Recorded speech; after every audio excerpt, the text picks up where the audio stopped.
श्री शिवाय नमस्तुभ्यम। हर हर महादेव।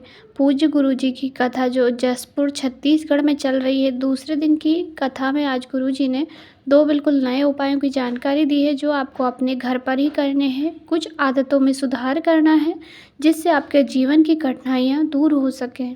पहली जानकारी गुरुजी ने आज की बहुत ही साधारण अपने घर पे करने वाली की है। यदि आप इस उपाय को अपने घर में अपने जीवन में उतारना प्रारंभ कर देंगे तो आपके जीवन से 3 बीमारियां स्वतः ही समाप्त हो जाएंगी।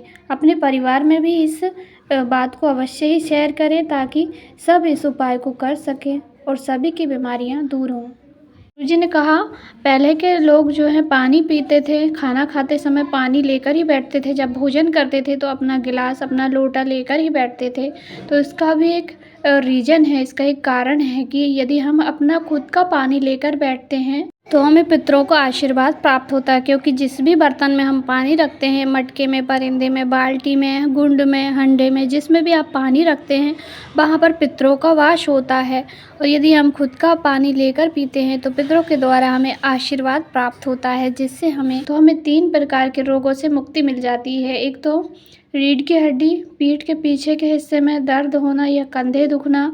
यदि आप खुद से पानी लेकर बैठेंगे खाना खाते समय, भोजन करते समय, तो आपको बैक पेन यानी कि पीठ में दर्द नहीं होगा। दूसरा है आपके घुटने में दर्द नहीं होगा। और तीसरा आधा माथा, जिसका आधा सर दुखता है, कान तड़कता है, एक हिस्सा दुखता है कान का, या कनपट्टी में दर्द होता है, तो ये तीनों दर्द से, तीनों रोगों से आपको मुक्ति मिल जाती है यदि आप स्वयं का पानी लेकर, अर्थात जब आप भोजन करने बैठें तो खुद का पानी लेकर बैठें और अपने परिवार में भी ये आदत अवश्य ही डलवाएं। इससे आपको 3 रोगों से मुक्ति मिलती है। आज की कथा में गुरुजी ने ये बहुत ही सिंपल सा उपाय बताया है। आज से पहले इस उपाय की जानकारी गुरुजी ने कभी नहीं दी थी। दूसरा उपाय, यह उपाय आपको हजारों करोड़ों अश्वमेध यज्ञ का फल प्राप्त आपको अपने घर पे ही हो जाता है।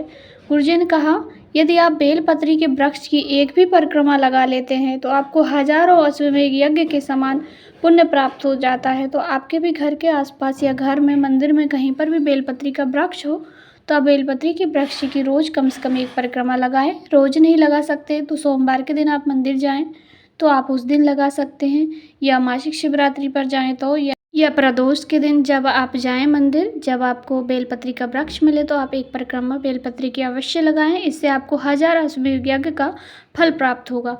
दूसरा गुरुजी ने बताया, यदि आपको मौका मिल जाए जीवन में कभी, यदि आप पार्थिव शिवलिंग का निर्माण करके पूजन करते हैं तो आपको 12 ज्योतिर्लिंग के दर्शन के बराबर, 12 ज्योतिर्लिंग में जाकर आप दर्शन करेंगे, उतना फल आपको केवल एक पार्थिव शिवलिंग की पूजन अपने घर में करने से प्राप्त हो जाता है।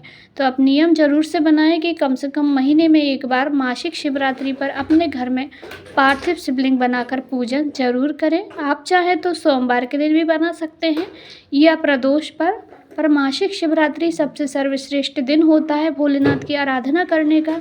तो आप महीने में 1 बार मासिक शिवरात्रि पर पार्थिव शिवलिंग अपने ही घर की मिट्टी या घर के गमले में या बेलपत्री के वृक्ष के नीचे बना करके पार्थिव शिवलिंग की पूजन करें।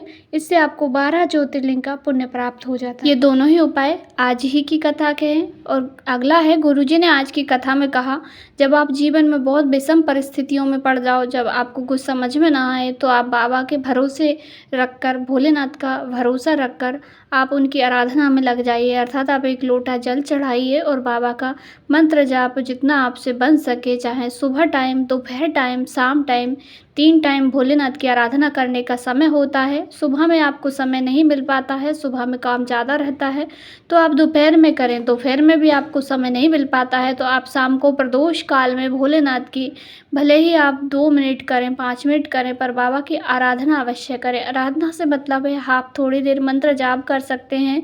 आप चाहें तो श्री शिवाय नमस्तुभ्यम का जाप कर सकते हैं, या ओम नमः शिवाय का जाप कर सकते हैं, या भोलेनाथ की आप मन में ही प्रार्थना कर सकते हैं, जो भी आपसे बन सके।